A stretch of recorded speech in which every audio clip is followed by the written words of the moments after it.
My staff and I are closely tracking the responses in Portland, and we're closely tracking the demonstrations over the weekend, and we're in regular contact with law enforcement across the state. So I want to talk a little bit about that.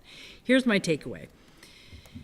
Oregonians are showing up this year to have their voices heard, and in some cases just have their signs read, and to take a full advantage of our democracy and the freedoms that this country was founded on. Our state participated in one of the largest peaceful demonstrations in American history and had one of the largest showings. Oregonians overwhelmingly heeded the call to engage lawfully and reject political violence, thereby raising their voices effectively. So I first of all want to thank Oregonians for their roles in participating in this weekend's demonstrations. I'd also like to thank local and state law enforcement who, in every corner of the state, kept Oregonians safe and only intervened when lines were crossed. The facts from this weekend are critically important right now here in our country. I want to share some preliminary numbers with you. In Portland alone, there were an estimated 50,000 people demonstrating during the planned events during the day on Saturday. No arrests were made at those events.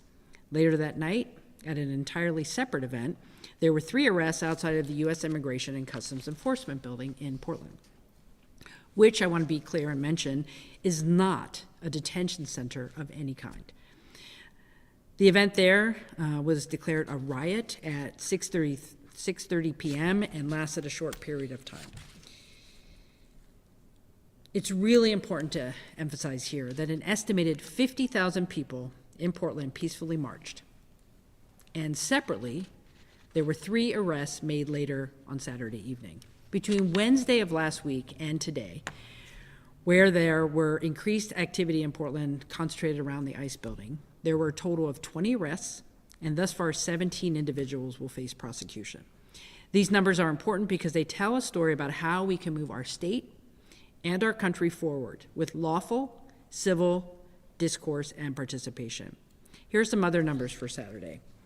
In Eugene, 6,000 people demonstrated. Salem, 4,000. Between 1,000 and 2,000 in Bend, and in Medford, between 3,500 and 4,000 people. Statewide, that's approximately 66,000 Oregonians at the high end, and only 3 arrests on Saturday night in Portland related to a isolated event at the ICE building. We just have to remember what happened on Saturday and the small instance at the ICE facility and how that was handled.